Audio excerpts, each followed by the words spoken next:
Hello বন্ধুরা, চলে এসেছি একটা নতুন মিনি ব্লগ নিয়ে। আবারও দুজনে মিলে সেজেগুজে যাচ্ছি একটা বিয়ে বাড়ির ইনভিটেশনে।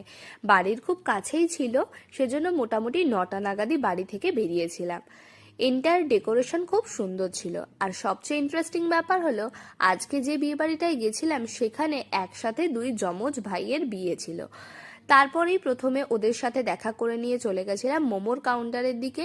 মোমো খেয়ে নিয়ে আমরা চলে গেছিলাম খাওয়া দাওয়ার দিকে, কারণ পরের দিন মিঠাইয়ের এক্সাম ছিল, তো তাই একটু তাড়াই ছিল আমাদের। প্রথমেই পাতে পড়ে গেছিল রাধা বল্লভী আর চানা মটর, বেশ ভালো হয়েছিল খেতে। তারপরেই পাতে পড়েছিল ভাত, ডাল আর ঝুরি আলু ভাজা।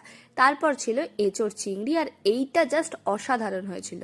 তারপর ছিল কাতলা কালিয়া আর মাংস।